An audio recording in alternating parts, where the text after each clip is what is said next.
Welcome to my channel doctor C M P C B. तो 6th class के बच्चे ध्यान दें। आज उनके लिए दूसरा टॉपिक है। जो पहला पार्ट मैंने पढ़ाया था, आज उसका दूसरा पार्ट है, जिसमें मैं क्लियर करूँगा उसमें एक प्रश्न और उत्तर के बारे में जो उसमें पूछे जाने वाले हैं, इंपॉर्टेंट हैं। मैं उन्हीं के बारे में आज डिस्कस करने वाला हूँ। तो आप लोग ध्यान से सुनिए मेरी बात को। तो पहले तो मैं बता दूँ इसमें क्या क्या आता है, क्या क्या नहीं आता है। बस इसमें तो जो कविताएं होती हैं, जो पद्य पाठ होता है, उसमें होता है क्या है कि मेनली संदर्भ, प्रसंग और व्याख्या ही की जाती है, मतलब उसकी व्याख्या ही मांगते हैं, ठीक है ना। तो आपको इसमें ज़्यादा प्रश्न उत्तर पर ध्यान नहीं देना है। मैं इम्पोर्टेंट क्या है मैं ये बता देता हूँ परीक्षा की दृष्टि से, तो आप देखते रहिए। देखिए, इसमें अगर मान लीजिए आपने पूछ लिया जा सकता है, इंपॉर्टेंट नहीं है, बस आप ध्यान में रखिए। जैसे इस कविता में अच्छे गुण वाले शब्द क्या थे, तो अच्छे गुण वाले शब्द ये है, ध्यान से देखना है आपको। ये सत्य प्राण है, महान, सौंदर्यपूर्ण, प्रेमी, हित, शक्ति, प्रकाश, अमरदान, परित्राण, नवजीवन। और दुर्गुण वाले शब्द क्या हैं, भय, संशय, अंधभक्ति। शब्द से ही पता चल रहा है कि कौन अच्छे शब्द हैं और कौन बुरे शब्द हैं, ठीक है ना। तो ये है इसका मतलब है। और कवि विश्व में नवजीवन का बिहान क्यों लाना चाहता है, प्रश्न नंबर 2 है, कवि विश्व में नवजीवन का बिहान क्यों लाना चाहता है। तो इसका आप ध्यान से सुनिए, नहीं भी याद पढ़ते याद करते हैं तो कोई दिक्कत नहीं है, आप मेरी आवाज़ को ध्यान से सुनिए। मानवता की संपूर्ण सुरक्षा, सुख, समृद्धि और विकास के लिए कवि विश्व में नवजीवन का बिहान लाना चाहता है। अब मान लीजिए हमें किताबी भाषा नहीं आना चाहिए, तो कोई मतलब नहीं समझ पाते या फिर नहीं याद करना चाहते किताबी भाषा में, तो भी आप अपनी ही लैंग्वेज में लिखिए, अपनी भाषा में लिखिए। जैसे मानव की पूरी सुरक्षा, यानी सुख समृद्धि, यानी सुख सुविधाएं और उनमें जागरूकता लाने के लिए कवि विश्व में नवजीवन का सिद्धांत लाना चाहता है या बिहान लाना चाहता है, ठीक है ना। तो देखो, एक प्रश्न नंबर 3 है, इस कविता का शीर्षक चिरमहान है, यानी पाठ का नाम एक तो चिरमहान है, शीर्षक जिसका मेन अर्थ है चिरमहान। आपको इस कविता का कोई और शीर्षक देना हो तो क्या आप शीर्षक देना चाहेंगे अपने मन से, किस शब्द को आप शीर्षक बनाना चाहते हैं। जैसे आप बोलते हैं ना कि इसका टाइटल ये है, इसका टाइटल ये है, वैसे ये भी है। तो इस कविता का टाइटल क्या था, चिरमहान। तो और जैसे आप कोई दूसरा टाइटल देना चाहते हैं तो क्या होगा, तो इसका टाइटल दिया गया है, इसमें जो मैं दिया गया है नवजीवन का बिहान यानी नए जीवन का सवेरा। इस शब्द को आप इसमें क्या कह सकते हैं, दूसरा टाइटल दे सकते हैं या शीर्षक बना सकते हैं, ठीक है। तो अब इसमें और एक चीज़ है, प्रश्न नंबर 4 को आप ध्यान से देखिए। निम्नलिखित पंक्तियों का भाव स्पष्ट कीजिए। आपको कभी कुछ पंक्ति दी जाएंगी, जैसे जग जीवन में जो चिर महान, उसके बाद अंतिम वाक्य, अंतिम जो उसकी पंक्ति होगी सत्य प्राण। इन कहेगा कि इसका भाव बताइए, यानी इसका अर्थ बताइए। तो आप अपने भाषा में या फिर इसके इसी जो आप देख रहे हैं, ठीक है ना, तो उसके इसी भाषा में आप उसका आंसर दे सकते हैं। चलिए देखते हैं नेक्स्ट क्वेश्चन क्या है।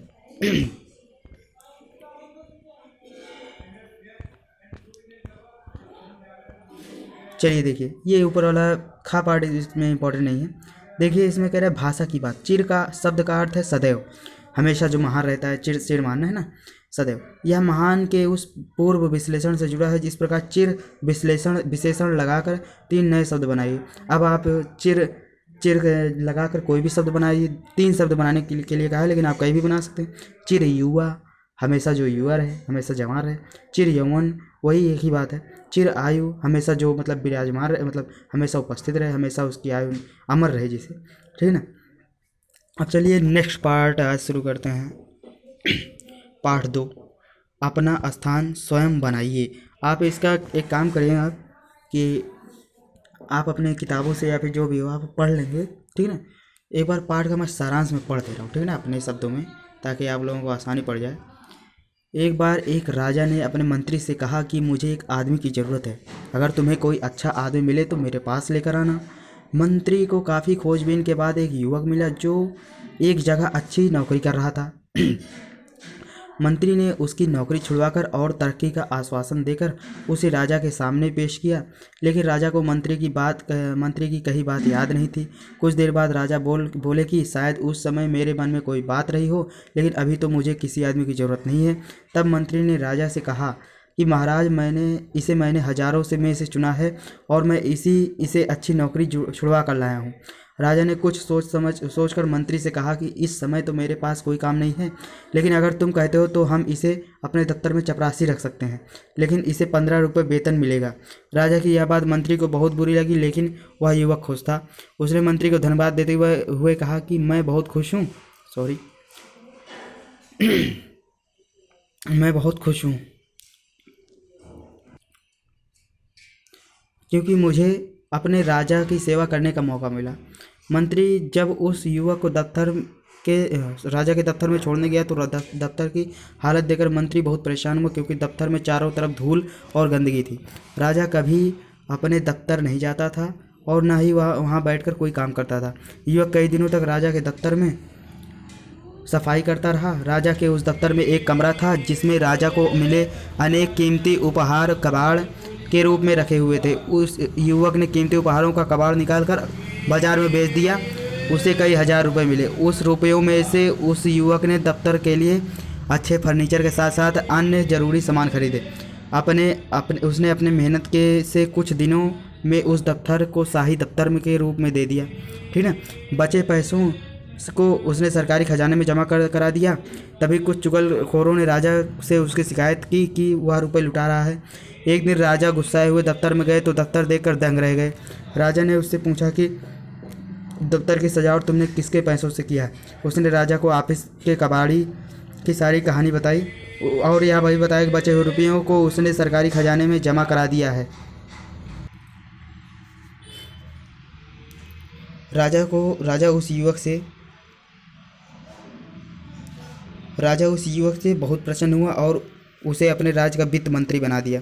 उसके वित्त मंत्री बनने से दूसरे मंत्रियों को परेशानी होने लगी, क्योंकि वह न तो स्वयं बेईमानी करता था न ही किसी मंत्री को बेईमानी करने देता था। अब जो मंत्री राजा के पास जाता वह राजा से उसी युवक की कुछ न कुछ शिकायत करता, जिससे वह राजा की नज़रों में गिर जाए। लेकिन एक दिन रात को 2 बजे राजा ने अपने सेनापति को बुलाकर कहा कि हमारे सभी मंत्रियों को इसी समय वो जिस हालत में हो उन्हें उनके घरों में लाकर मेरे सामने पेश करो। कुछ ही देर में सभी मंत्री राजा के सामने थे। वित्त मंत्री को छोड़कर सभी मंत्रियों ने शराब पी रखी थी। सेनापति ने राजा को बताया कि वित्त मंत्री अपने घर पर रात में जाकर खजाने का हिसाब किताब जोड़ रहे थे और बाकी मंत्री जुआ खेल रहे थे। राजा ने उस युवक से खुश होकर उसे वित्त मंत्री से अपने राज्य का प्रधानमंत्री बना दिया। बताइए कितनी अच्छी बात है ना। कितना ईमानदार था, कहाँ काम करता था और कहाँ आके क्या बन गया, बताइए। ठीक है, इसी को कहते हैं बुद्धिमानी। चलिए ठीक है, प्रश्न अभ्यास पर आते हैं। इसका प्रश्न अभ्यास भी आज मैं क्लियर कर दूँ, ठीक है ना। ज़्यादा एक ही वीडियो में आप सबको मिल जाए तो ज़्यादा बेहतर होता है ना। तो चलिए ठीक है, देखते हैं फिर। ईमानदारी से कार्य करने का क्या तात्पर्य है। आपको कैसे पता चलता है कि आपके द्वारा कार्य ईमानदारी से किए गए। ईमानदारी पूर्वक कार्य करने के क्या क्या लाभ हैं, चलिए देखते हैं, पढ़ते हैं। ईमानदारी से कार्य करने का तात्पर्य यह है कि मुझे जो भी कार्य करने को मिले उसे हम बिना लोभ लालच के पूरा करें, ईमानदारी से, है ना। ईमानदारी से कार्य करने से आदमी के चारों ओर प्रशंसा होती है। ईमानदारी से काम करने के अनेक लाभ हैं, जैसे आदमी की विश्वसनीयता बढ़ जाती है, लोग बड़े बड़े काम देने लगते हैं और जीवन में तरक्की के खूब अवसर मिलते हैं। साथ ही प्रतिष्ठा में वृद्धि होती है, यानी प्रसिद्धि, पॉपुलर जिसे आप कहते हैं ना। आजकल हर आदमी पॉपुलर होना चाहता है, बस मेहनत नहीं करना चाहता। वही बात है कि ईमानदारी से काम करोगे तो पॉपुलरिटी है आपकी, फेमस जो आप प्रतिष्ठा है ना, सम्मान, सब कुछ अपने आप आ जाएगा। तो ठीक है, चलेंगे देखते हैं और नेक्स्ट क्वेश्चन। राजा के 7 मंत्री नशे में पाए गए। नशे के क्या क्या दुष्परिणाम होते हैं, अपने विचार लिखिए। आप बच्चे हो, ठीक है ना, तो नशा के बारे में तो वैसे भी काफ़ी जानते हो, लेकिन चलो मैं पढ़ देता हूँ। नशा करना एक बुरी बात है, इससे लाभ कुछ नहीं होता, सिर्फ नुकसान ही होता है। नशा करने वाला व्यक्ति कोई भी काम ठीक से नहीं कर पाता, उस पर कोई भरोसा भी नहीं करता, है ना। वह अपने परिवार का ठीक से ध्यान भी नहीं रखता। नशा करने वाले व्यक्तियों को समाज में मान सम्मान भी नहीं मिलता और पैसे एवं स्वास्थ्य का नुकसान होता है ना। बीमार भी रहता है, पैसा भी नहीं रहता है। जो पैसा मिलता है जाके उड़ा देता है ना। तो किसने किससे कहा, देखो ये भी एक इम्पॉर्टेंट है। मुझे अपने लिए एक आदमी की ज़रूरत है, किसने और किससे कहा। देखो राजा ने अपने मंत्री से कहा था ना, ठीक है, मैंने इसे हज़ारों में से छाटा है और यह बढ़िया नौकरी से छुड़ा कर लाया हूँ। तो इसमें मंत्री ने राजा से कहा था, है ना, मुझे अपने राजा की सेवा करने का मौका मिलेगा। युवक आया था ना, जिस मंत्री ने जिस युवक को लाया, तो युवक ने मंत्री से बोला, इससे अफसरों में ढील और बेईमानी पैदा होगी। वित्त मंत्री ने राजा से कहा, ये कहाँ मिलेगा, ये आपको किताब में मिलेगा, ठीक है, क्योंकि इसने मैंने भी नहीं पढ़ा। तो आपने जो किताब आपने ली है उसमें मिलेगा। मैं तो सारांश बताया था, ठीक है। युवक ने कीमती सामान क्यों बेच दिया? दफ्तर का फर्नीचर आदि सामान खरीदने के लिए कोई युवक ने कीमती सामान बेच दिया, यानी दफ्तर का फर्नीचर, दफ्तर में जो मेज कुर्सी आदि खरीदने के लिए उसने कबाड़ को जो कबाड़ था उसे और जो कीमती सामान भी था उसे बेच दिया। हुजूर, पैसा तो मैं अभी डाल सकता था, पर यदि पैसा कम है और इसके लिए पूछताछ हुई हो तो अफसरों में बेईमानी और ढील पैदा होगी। वित्त मंत्री ने ऐसा क्यों कहा? चलो देखते हैं भाई, यही था ना। वित्त मंत्री ईमानदार प्रवृत्ति का व्यक्ति है, उसे एक पैसे की भी बेईमानी पसंद नहीं है। वह खुद जैसा ईमानदार है वैसा ही सबसे उम्मीद करता है, और वह चाहता है कि राज्य के सभी कर्मचारी पूरी ईमानदारी से अपना कार्य करें, इसलिए वित्त मंत्री ने ऐसा कहा होगा। ठीक है ना, ये इंपॉर्टेंट है, इसे आप याद कर लें। ठीक है, मैं मार्क कर दे रहा हूँ, इम्पॉर्टेंट है। ठीक है, इम्पॉर्टेंट है, बहुत इम्पॉर्टेंट है। ठीक, चलिए ठीक है।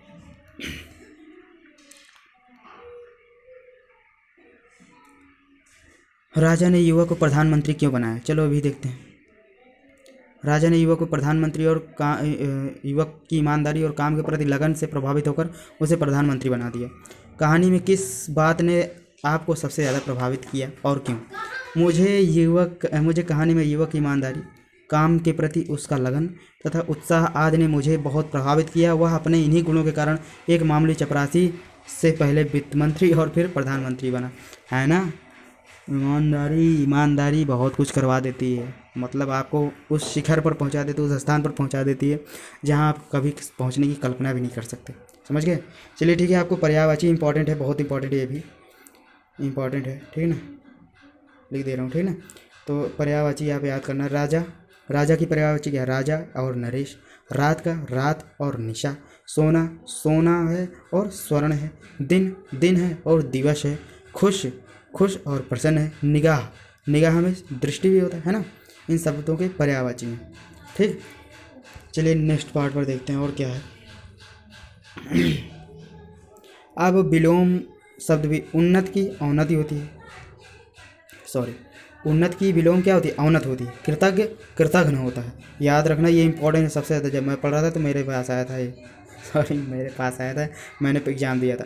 कृतज्ञ में कृतघ्न होता है, बार बार बोल रहा हूँ, कृतज्ञ में कृतघ्न होता है। बेईमान ईमानदार, अमीर गरीब, अच्छा बुरा। ठीक, ये सब नहीं आता, पंक्ति विरुक्ति विराम चिन्ह ये सब नहीं आते। ठीक है ना, आपको जो आएगा वही मैं बताऊंगा। अनेकार्थ, प्रश्न नंबर 4, जिन शब्दों के एक से अधिक अर्थ होते हैं उन्हें अनेकार्थी शब्द कहते हैं। जैसे हार, गले में पहनने वाली माला। हार, पराजय। देखिए हार एक गले में पहने जाती है, हार एक जो है गले में पहने जाती है, एक हार, पराजय यानी हार गए आप। ठीक है ना। दिए गए अनेकार्थी शब्दों में से शब्दों के अर्थ लिखकर उनका वाक्य प्रयोग कीजिए। देखो कर यानी टैक्स इंग्लिश में, वह अपना आयकर समय से जमा करता है। और कर, हाथ, सूंड, कर में सूंड भी होता है। ठीक है ना। हाथी का कर लंबा होता है। मन यानी हृदय। ठीक, मन हृदय, वह मन का बुरा नहीं है। मन, तोल की एक इकाई, एक मन धान, एक मन चावल, ऐसे होता है ना, एक मन तोल की, मुझे उसने एक मन गेहूँ दिया। सोना एक क्रिया, राहुल को सोने में बहुत आनंद आता है, एक सो रहे थे। और एक सोना एक धातु है जिसे हम पहनते हैं, जेवर, गहना। सोने के जेवर महिलाओं को बहुत पसंद होते हैं। पत्र एक पत्ता होता है, जैसे पतझड़ के बाद बसंत में सभी पेड़ों के नए पत्र लगते हैं, सॉरी। ठीक है। और पत्र एक होता है, चिट्ठी होता है, मुझे तुम्हारा पत्र मिला, है ना, एक वाक्य पूरा भी हो गया। संज्ञा सर्वनाम की विशेषता बताने वाले शब्दों को विश्लेषण कहते हैं। बढ़िया, नौकरी से छुड़ा कर लाए, बढ़िया, ये क्या है? ये संज्ञा भी है, ठीक ना, और ये सर्वनाम की विशेषता बता रहा है। ठीक है ना। चलो ठीक है, आप पढ़ लेंगे, ये इंपॉर्टेंट नहीं है, ऐसे ये आता नहीं है। ठीक है, आपको जितना इंपॉर्टेंट था मैंने 2 पार्ट कंप्लीट कर दिया है। आपको नेक्स्ट पार्ट पढ़ना हो तो चैनल को सब्सक्राइब करेंगे। ठीक है, और जितने भी बच्चे होंगे उन सबको भी सब्सक्राइब करने के लिए बोलेंगे। ठीक है, आपकी जिम्मेदारी है, आपकी रिस्पॉन्सिबिलिटी है। ठीक है बच्चों, तो नेक्स्ट पार्ट आप भले तो जग भला, ये हम स्टार्ट करेंगे 1 दिन के बाद। ठीक है ना, तब तक के लिए आप रिवाइज करिए, और पिछला पार्ट अगर रिवाइज करना चाहते हैं तो पिछले वीडियो को देखना पड़ेगा। ठीक है, तो लाइक करें, शेयर करें, सब्सक्राइब करें। तब तक के लिए बहुत बहुत धन्यवाद। पढ़ते रहें और पढ़ाते रहें।